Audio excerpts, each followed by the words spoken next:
Hi guys, I'm here at T5 in New York. I'm just gonna lurk around and let some people get on. It's our last day of tour, so I figured I would do like a rig walkthrough and what my setup is and what the whole little rig looks like, and answer any questions you guys might have about how I'm running monitors.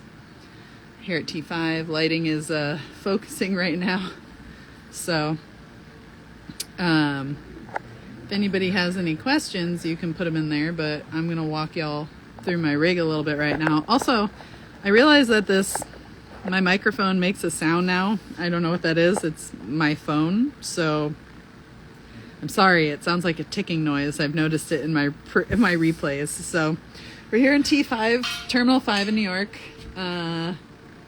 We're in lighting focus right now, so I'm going to take the time and walk you guys through my stuff.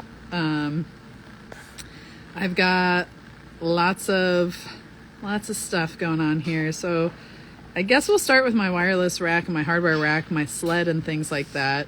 I am still running redundant IEM. We'll walk through my sled real quick and I'll show you everything in my sled. So flipping it around. Here's the setup. Here we are on stage. Here's my digital quantum. It's very tight here. It's a very tight day here in T5. So we're gonna go down here. So welcome. I'm squatting on frequencies right now, by the way. Welcome to the rack. So this is my IEM side, and this is the rest of it side. This is where all my rechargeables and all of my UPS. So I guess let's start on this side. So these are my hardware chains. For Hannah and Christian, I do primary source enhancer into my tube tech. For each of them, this is Hannah's side and this is Christian's side. And I know it's weird and it jumps up. That's just how they were put in my rack, so that's what I deal with it. This is a spare unit, but when I'm not using it as a spare, I put this on my bass player and my guitar player because they're on the front of the stage and they don't really... they don't sing a whole lot, they just do background, so it's good to have that on there for them so that you can, it cuts off the sound a little bit. Because if you don't know if no one has told you what a primary source enhancer is, it's, how do I say this? It's like a gate almost. It's not quite. It gives you more gain before feedback on a vocal. It kind of takes out the background noise. I really started using them when I was with Lizzo because the crowds would be screaming at like 120 dB, and like it's really hard to get your artist's voice over something so loud. So like primary source enhancer, the PSE has been number one. What the fuck was that? Number one in my chain for years now. And so I just added the tube tech for Grouplove specifically. So because Hannah and Christian have such dynamic vocals, if you've ever seen them live, you might think if you hear their music they're a pop act, but they're really not. They're more of like a rock act, so they have really dynamic vocals. They'll go from like screaming to like high melodic stuff. So I really wanted to have a compressor that had like a tube sound in it, so there was a little bit of that grit that you get from like in like rock vocals. I wanted some of the distortion and the harmonics without actually adding too much color. So this was actually a recommendation from Jordan Kolenk, who's T-Swift's monitor engineer. I was like, Jordan, I want a compressor. I need it to like last on the road. What can you get me? And he suggested this, and honestly, it's been such a great addition to the vocal chain. So that's my little hardware vocal chain that I carry with me right here. And then I use Accient to manage all my frequencies, do all of my backup frequencies and everything. My computer's up there right now. And here's my wireless. And then I always have my UPS in my wireless rack. Like this is without a question, must be in every single rack that I ever do where I'm running ears, especially because not having your ears rack with a UPS is like taking your artist's hearing into your own hands. So if you don't know, like unplugging an antenna, like if you unplugged the antenna, the helical antenna powered up, it will like pop across the ears as if you unplugged a condenser microphone from a snake with it powered. It would pop. Same thing happens in the ears. and there's no compression and there's no nothing you can do because it's a wireless sound. So I always have a UPS in line, so if power goes down, I have time to protect my artists. Because if power goes down and drops suddenly, you're going to get a pop through their ears, and there's no compression, there's no threshold, there's no nothing I can do to stop that. The only thing I can do to stop that is have a UPS in line so that I can give everybody time to safely exit the ears before I have to shut everything down. So like, it is non-negotiable that I have this in my rack. It is in every single build that I do. It's a safety factor for me as well as my artists, because in the end, our responsibility is protecting their hearing as much as it is amplifying the show for them. So, you know, I take that pretty personally. And so in this rig in particular, this is an older style one, I am running I have always a redundant setup for my ears. I always split my ears into 2 frequency ranges. I am currently splitting my top 6 are G10 and my bottom 6 are J8A, because those are some of the gives me the most options, and I always have redundant spares on those bottom channels. So I'm running all of my main band ears on the G10s. And then I'm running my techs, and I have also channels of spares. Like I have a Hannah and Christian spare channel for them, and then I have a band spare channel, and I also have a spare unit, so that I can literally, if something is wrong or I can't fit in G10 anywhere, I can immediately just jump, be like, oh, fuck it, I don't need to worry about it, and go down to J8. Like, I'm in New York City today, so we all know what coordinating in New York City is like. And it wasn't as bad as you think. I feel like once you get to a certain point and you've done like 100 frequencies, you're like, meh, like 16, it's fine. I'll find it. But the scan wasn't that bad today. I'll show you my little scan. So here's my little workbench file. I use IAS, but because I'm only doing 16 channels, I really don't feel the need to really do it. I am including today in my coordination the house. I always coordinate the house in when I do this. So it's a little ugly, but it's not as bad as it could have been here today. So it's not the worst.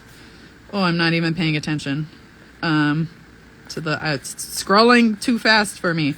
So yeah, so that's my little wireless setup. I have it, plugged in. So I kind of leave everything. Let me walk you through all my little tricky things that I do to make like my loadout easier, I guess.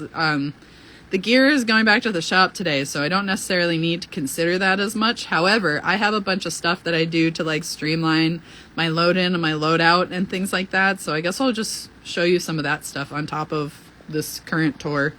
So one of the things I do is I pretty much try not to unplug anything. So like my Ethernet cable lives in my rack back here. I'll walk you to the back of my rack right now. I'll show you how it all works. Welcome to the back of my console. So when I load out every night, pretty much the only thing that drops out of this is this. These are my ears, my mics and my ears and all of that stuff. The sends go here into my rack over there. There's my whole little rack. This is my inserts. So this is for my hardware chains right here. And all I do is unpatch this at the end of the night and put it right back up in here. So it literally goes right back up into the console. I take my power. This is my main power, and all of my power is fed from this panel right now, right here.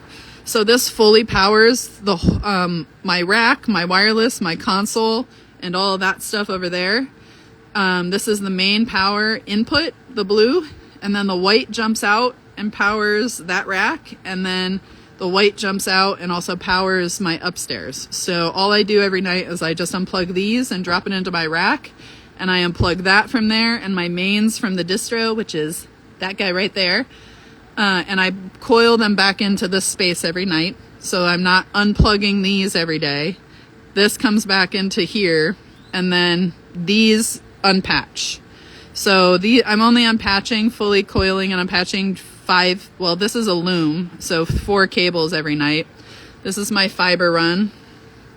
My fiber run every single night, I coil it back into my rack. It doesn't come unplugged on both sides. it comes back to here. And if you see, I have these little strings. So I pull all of what I have got my little wedge. I have a little D80. I'm carrying a set of wedges now. So I have a D80 that I run one channel on. So my wedge line stays in there. I do an output for Bully. She takes my spare ears so that she can have ears on this tour. So I do an output for her. And then I coil my fiber and all of that back into here every night. So basically I can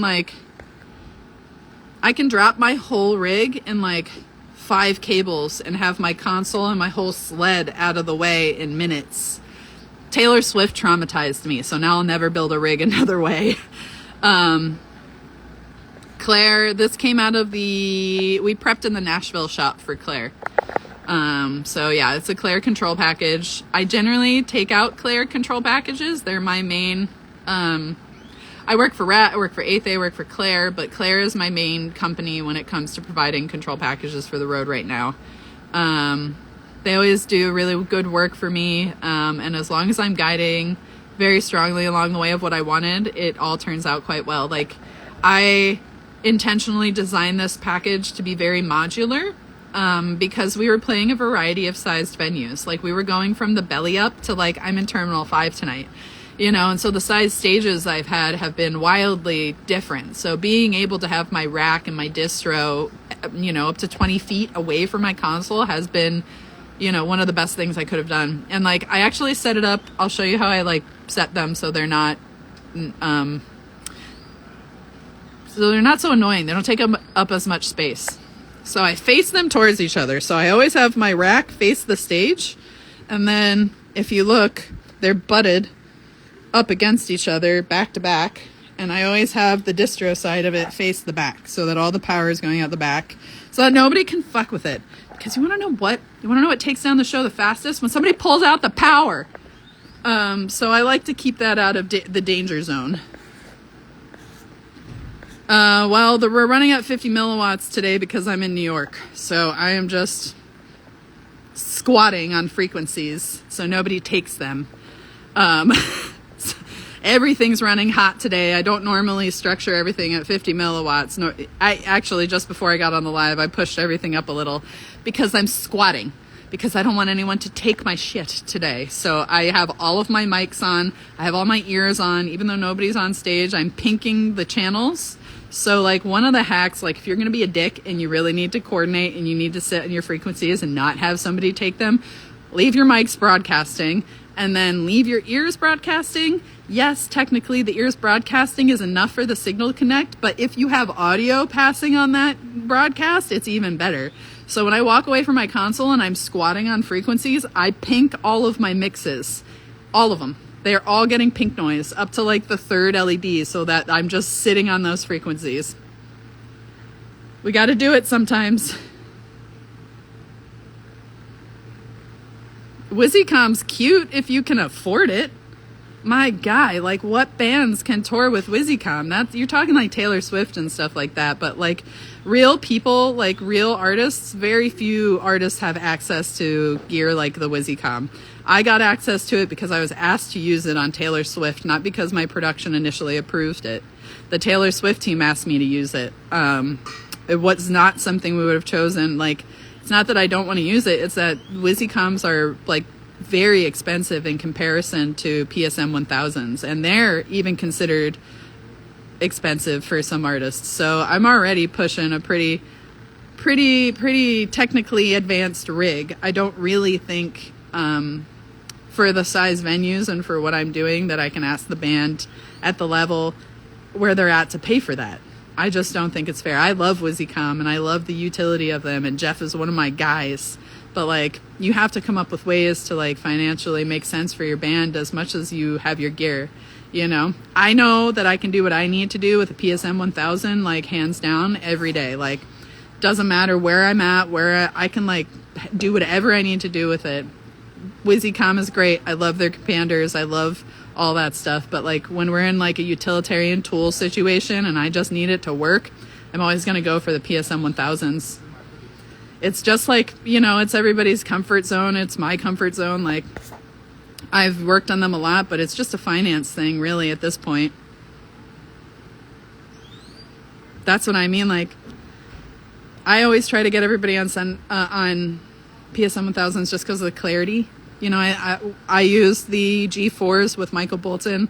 I have nothing against the Sennheiser G4s. They're just a different sound. I much prefer dealing with wireless with Shure than I do with Sennheiser still, but there's still a lot of applications I love Sennheiser for, like their 9235 capsule. Absolutely one of my favorite vocal capsules in the whole world. Like, Pink uses them. We use them for Lizzo. I love them. Accent is my vibe. I always take out Accent for my microphones. Always. I always have Accent. I require an AXT 600 or a TTI in every rig so that I can properly do all my coordination and things like that. So, you know, I've been in a lot of weird markets on this one. And because I have my rig designed the way I have, I've been able to slip into every market. You know, I had to like black magic my Q mix into a TV station somewhere along the way. But, you know, they call wireless black magic for a reason. No, we don't have any Accent on guitars. Thank God they don't want to use wireless on their guitars. Trust me, that'll come. I'm not suggesting it though, because I don't want to have to deal with that quite yet. Let's see. I'll walk through my stage setup. I'm anal retentive, and I also don't have a tech on this tour, so I very much needed all of my gear, all of my labeling, all of my taping and everything to like be really idiot proof, because I needed stagehands, and sometimes you have really good ones and sometimes you don't. So like, I've got a pretty comprehensive setup here.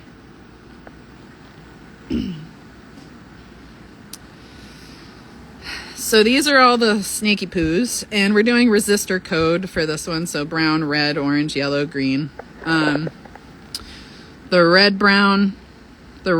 black, and the black, brown are my outputs or my inputs for like the wireless and things like that. And then here's the stage. All of our boxes run along the back of the riser.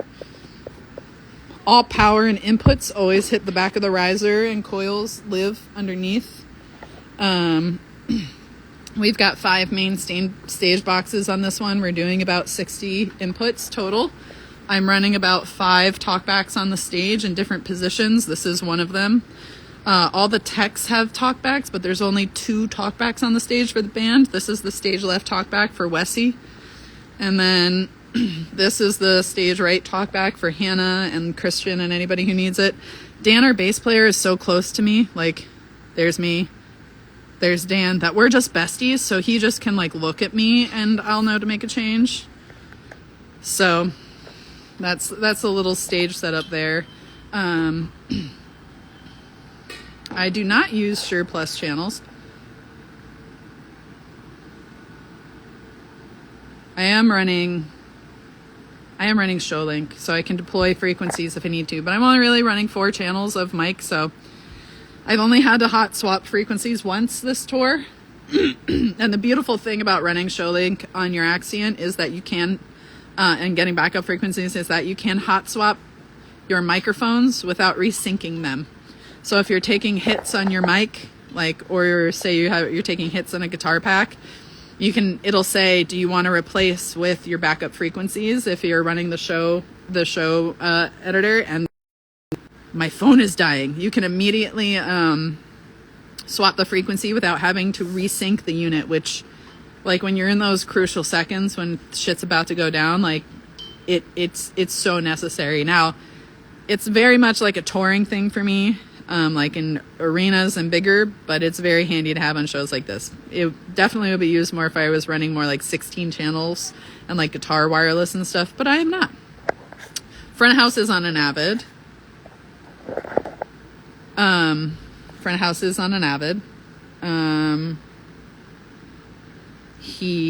Lighting guy is out there. Somebody asked about lights before. There's Johnny. He is focusing. We are in a union house today, so we had a short day.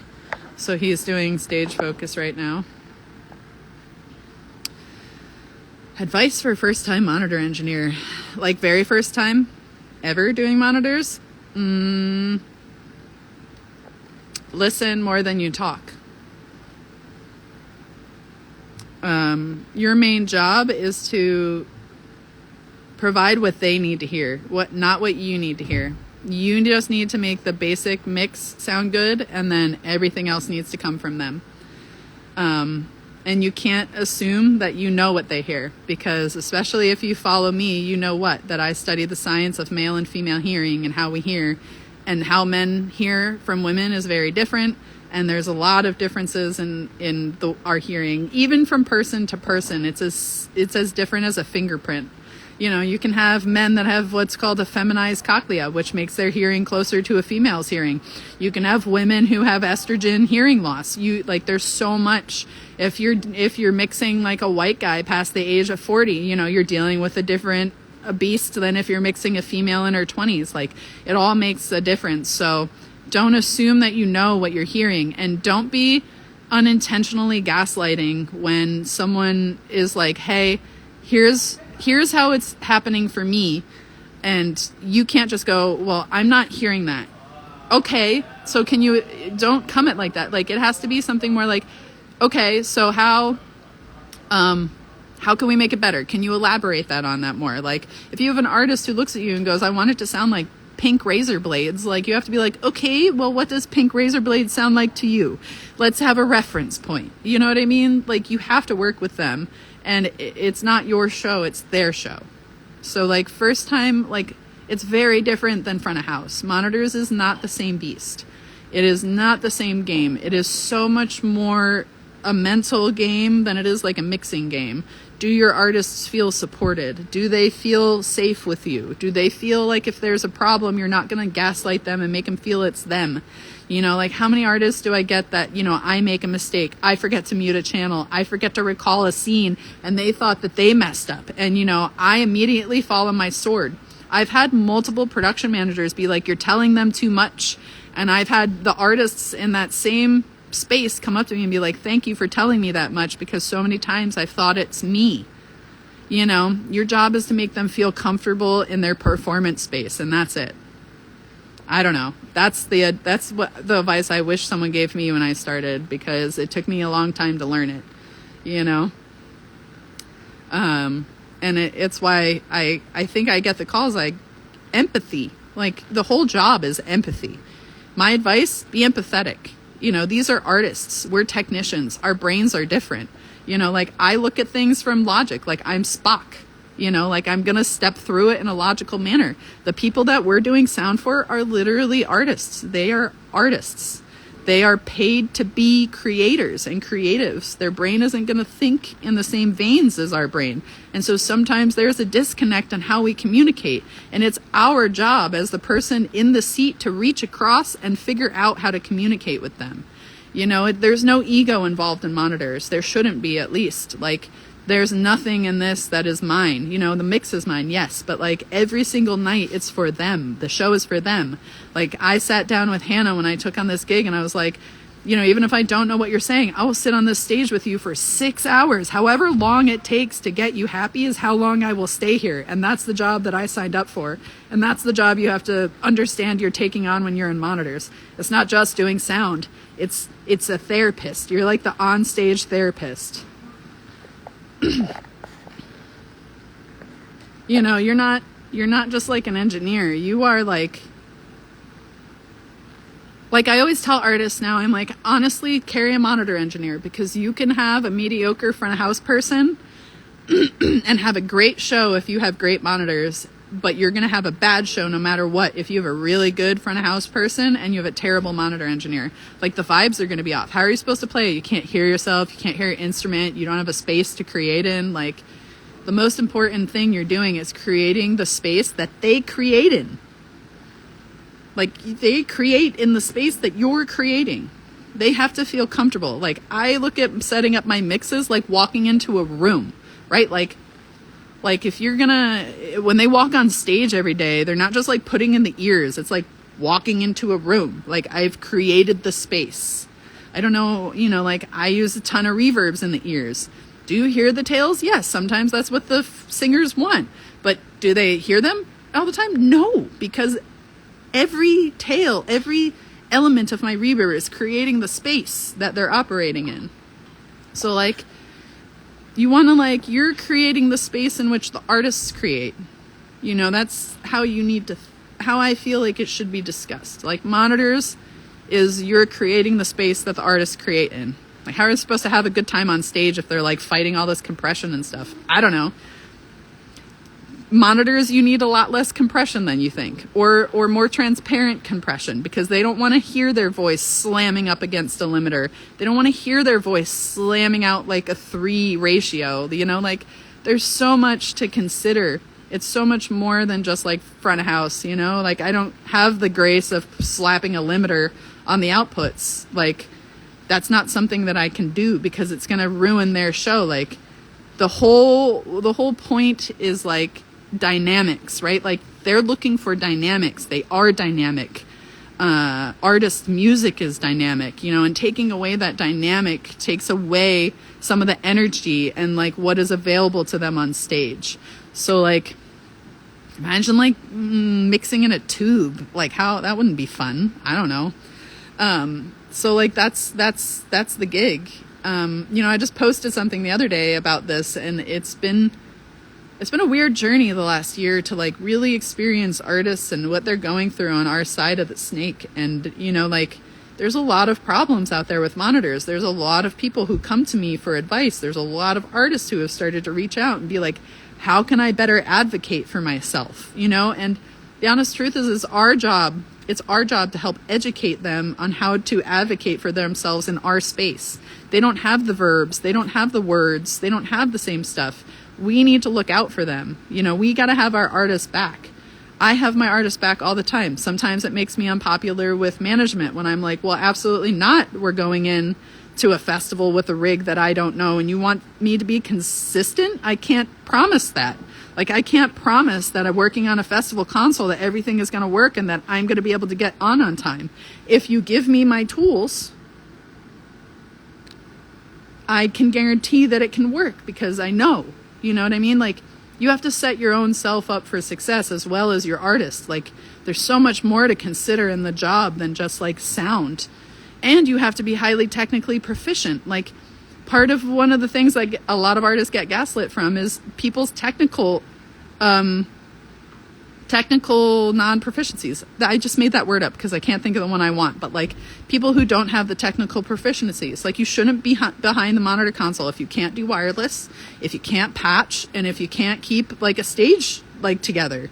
You are the master of the stage. Front of house isn't going to run up when something is unpatched in the middle of the show. No, it's going to be you. You know what I mean? You have to have a handle on all of it. You are the master of the domain. And then I also take on the gatekeeper position. No one talks to my artists during the show unless they go through me first. There's no talkbacks in their ears. There's no nothing. If someone wants to talk to, say, like Hannah, they have to go, Lorene, I'd like to talk to Hannah. And I'll be like, what do you want to say? Like, I'm protecting them, also their experience in the show by doing that as well. All of the techs can talk to each other, but you don't want your artists hearing you. Man, I passed out at the show the other night. Like, I straight up passed out. And I looked, like, I'm sitting at my console, so it was like an error situation. I don't exactly know what happened still. It was pretty freaky, honestly, but I was like, okay. And then I was not. And it was like, it happened that quick. And the grace of the situation is that I always say this. I create my whole rig so that anybody can walk in and do it. Like, God forbid something happens to me. I want everybody to still be successful. I want the band to be able to continue their show. I want, like, yes, it's my show, but also, like, it's their show. So, like, if something happens to me, I need it to be, like, ineffable. Like, it needs to be able to work. And I passed out. Like, I got so sick during the show that I had to leave. And thank God I had the talkbacks in line, because I looked across the stage. I didn't know what was happening, to my guitar tech, and I went, Tyler, something's wrong. Because I was like, I didn't know what was happening. And I have another tech on stage where I went, Cam, I'm really sick. And that's all I got out before I, like, slid to the floor and basically passed out. But, like, I had a whole network. The radios are in the ears. The talkbacks are in the ears. Everything is in the ears. So everybody can communicate in the event of an emergency. So, like, the monitor guy for the house, he was taking a nap. He was taking a nap during our show, and he got woken up to run my show, and all he had to do was press the blue arrow right here, and he fired the rest of my show. He ran the whole rest of the show fine, because I set this up so it's not like that. So it's not that complicated. Like, a lot of people will look at my console and go, that's it? Yes, that's it. I'm doing monitors. I'm not creating an album in their ears. Yes, it sounds like a record if you mix really well, but no, you're not mastering it. You're not doing all those things. You know what I mean? Like, I master their mixes, but I'm not here like like putting limiters on it and things. Yeah, I still don't know. I don't know why I passed out. Nobody knows. We don't know. I'm trying to find my phone charger because Tyler took my other one, my guitar tech, and my phone is on its way out right now. So please excuse me. I'm trying to find a charger. So what other questions do we have? Oh yeah. I'm okay. I'm pretty sensitive to altitude stuff. And so I think that we just didn't have enough air, basically. I think the house foggers were oil-based, and there was no airflow in there, and I couldn't probably breathe, and it felt like altitude sickness, so I don't know. So we're gonna go with that. Sorry, this probably looks crazy right now. I'm trying to get my charger. My phone is dying actively at this moment. The pause in the video before was the 10% warning, so I'm trying to like head this off before we get too close to the end. Whoa. Let's see, we can plug you into my computer, I think. Engineer problems. Here we go. And it's getting hot on stage now. All right, what questions do we got? Let's do some questions. There we go. Did I miss anything?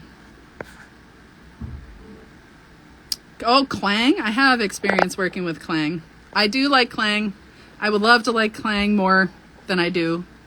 It's a amazing technology. I really enjoy having it on my mixes. The most I've used it is with Phoebe Bridgers. I was using it for clicks and things like that. I very quickly took it out of my rig because I don't enjoy the teching on it, and I don't enjoy the lack of written materials that surrounds Clang. Like, if something is going wrong, it is still, you have to watch a seminar and not have like a set of like troubleshooting things in front of you. And I really don't enjoy that because it's just not the way that my brain works. So it's really hard for me to like grasp the issues when they're going wrong if I haven't like read it. Like, yes, I can watch a video and like maybe I can have someone walk me through it and I'll like learn it. But for me, I need like words and like almost like visual stuff in front of me. And that's how I figured it out. Yeah, man, I'm a monitor engineer, so I don't know anything about the Grouplove stuff. You can ask them on their lives. What makes a good stagehand versus a bad one? So, do you want a stagehand or do you want an audio engineer? Because that's a very different distinction. You know, stagehanding and being an audio engineer, being a stagehand gets you experience to be near audio. But if you want to get more experience being specifically like an audio stagehand, you're going to need to go to a production company. The way that I gained all of my knowledge is working for like a regional sound company named Rock Street Music from the time I was 16. My tube tech is still working. Stagehanding is good. Stagehanding is good for you to get your eyes on the bigger gigs. Like, I very recommend being like a casual in the union. Like, if you have a big arena close to you, go be friends with the union, because a lot of times they get really big calls that they can't fully fill. And so they'll call what are called the casuals. So you're not a member of the union, but you can work for the union, and those hours sometimes can count towards your union card. And that's one of the ways that I discovered that I wanted to tour at the level I did is because I started doing local union work when I was 16. And I got to be in the arenas with like TSO and all these huge acts that came in. I mean, the first time I fell off a stage was with Rascal Flatts, when they were doing that White tour, and I was climbing up keyboard. They had these like keyboard risers on like, they were like pedestals, and they had like circle staircases, and they were all white. And I've always been the way that I am. I am very not graceful, and I fell off I fell off the riser. And the whole union saw me, and they still make fun of me about it. So, you know, like it's a lot of memorable things happen there. So I would definitely say that. My tube tech is still working. I covered that at the beginning of this thing. So yeah, so this is my little rig. It's the last day of tour. Here we are with my Quantum 225. No issues with the console other than today I had a come to God moment with that screen right there. I still don't quite know what's wrong, but we're just not going to breathe on it too hard, because I think that the input on the back of the screen is maybe a little dicey after a month on the road, but hey. What has been my experience touring as a female engineer? Well, that's a mixed bag. Not to promote myself, but the Tour Life podcast with Janine Richards just dropped the episode that I did with her a couple of years ago that is very relevant to my current journey with Bring Light to the Night. I didn't actually realize how relevant it was until I listened to it again. And so it speaks a lot of my experience as a female, and a lot of women in the industry haven't faced some of the things that other women have, but people come from different areas in the world. You know, like I'm working in a house today where I was ignored. I was not acknowledged because I was a woman, or at least that's what it felt like, you know, like versus like my male counterparts were immediately spoken to. Like I wasn't even addressed until like they were unlidding my console without me, and the house audio guy was like, you should probably ask whose ever console that is if they would like you to do that. So like it still happens all the time. Yeah. And so it's very difficult still to be who I am, where I am, doing what I am at the level that I am at, and continually being questioned on my intelligence or my capability of doing my job. So it still is there. What's my next gig? I'm not going to tell you my next gig. You're going to have to follow along. You know what? We can probably stay on live for my line check if you wanted. We're about to go into line check, so I can leave you guys in here for this. Let's see. Can you see my board? Let me see. I don't know how to do this.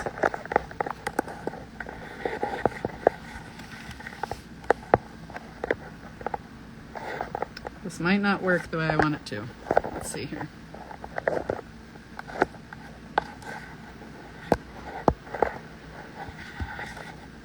But everybody's about to come up on stage for lunch.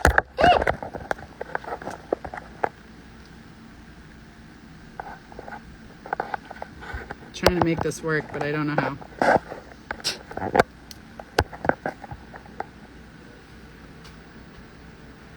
Kinda? Let's see. I'm like using my laptop to... I am using a Quantum 225. There she is. We're about to go into line check, so I'm just going to leave you guys on. We're going to do a live line check, I guess. I have my whole little world over here.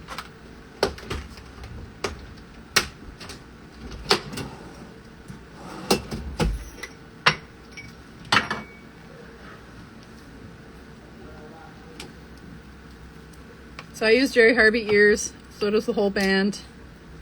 Everybody has a different type of ears. I never make my people get the same ears as me, which I'm one of the very few engineers who does that. So, I don't know. I gotta go deliver ears, so I'll be right back.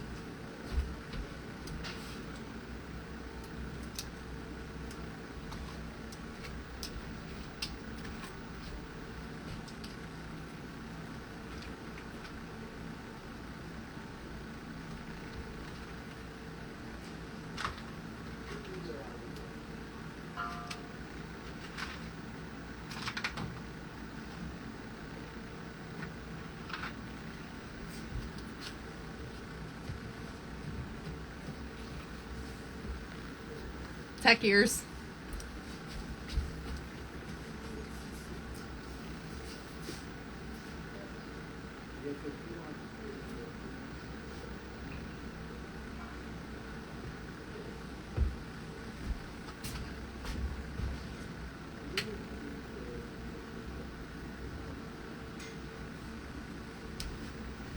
Pardon, sorry. You're all good.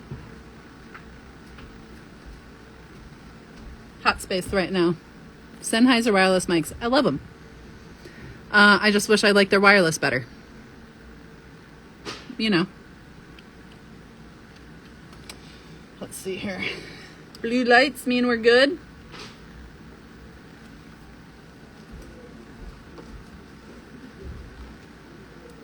Haha, we're here. Let's see here. So, we're here. We're at line check. I'm waiting. It seems like everybody's late. If you have questions while we're waiting, fire away. Otherwise, you're going to go through a line check with me. But it's going to take like 2 seconds. God damn it, John. You see that? He blinds me all the time. But, I'm using the P10Rs.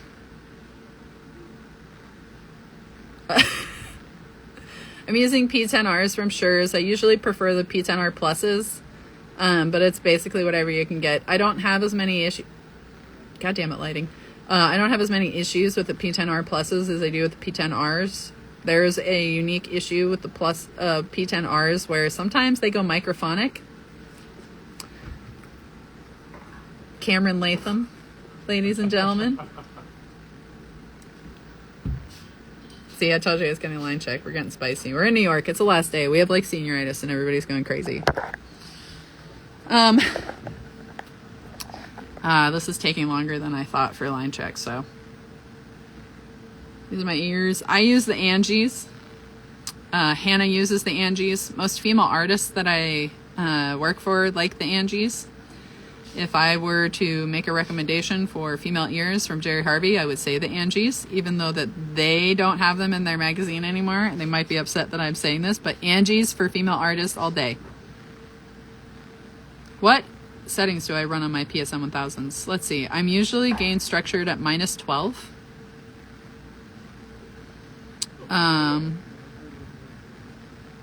Input, I run them on. It is time.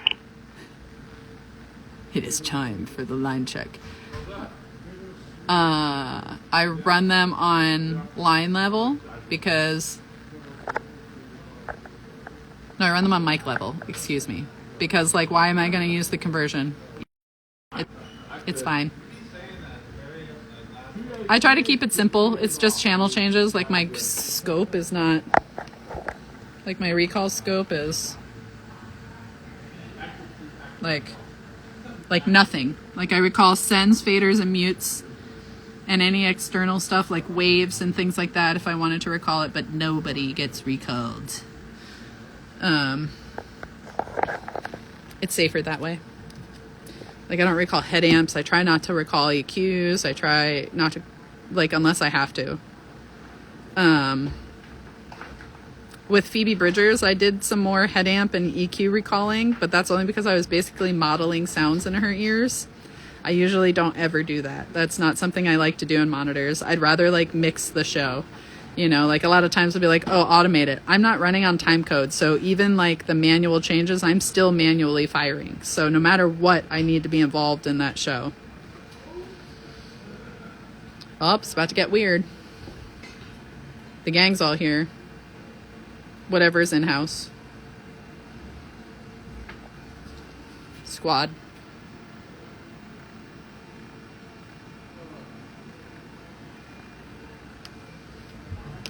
All right. This is going to be, I think I'm going to hop off for, unless, do you guys want to stay on for line check? Are you guys hanging out? I can end it. It's up to you. What's the general consensus? Because it's going to be weird. I'm about to go into ears.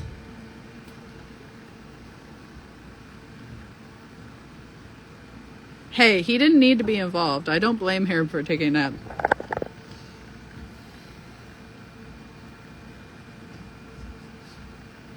Copy that. So you want to see line check? Okay. I will charge my phone then and figure out how to keep you here.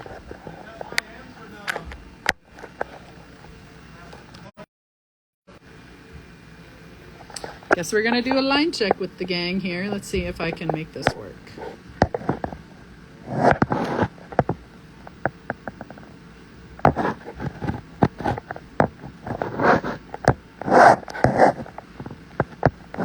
I'm gonna tape this bitch. I'm about to tape it to this computer.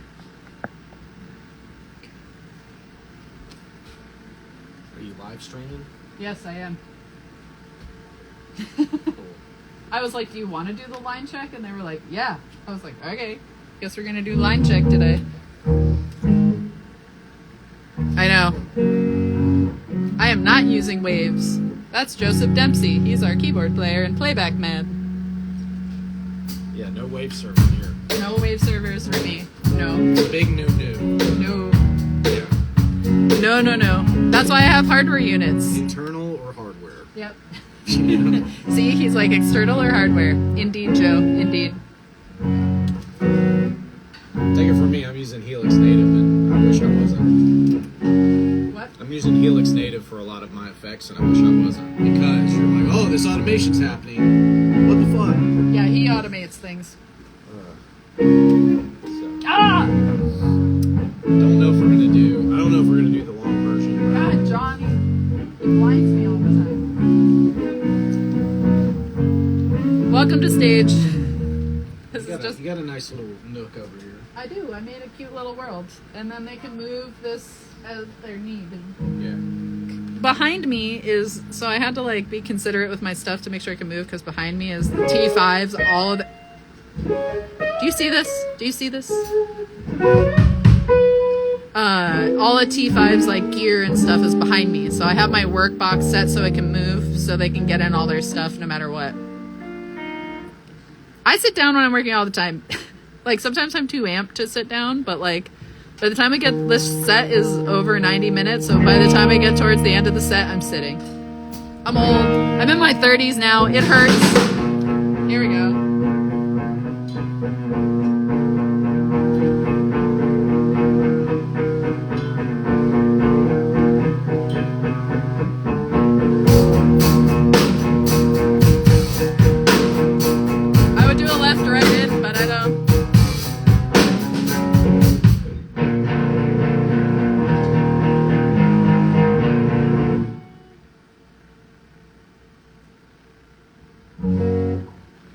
Here's what I'm gonna do.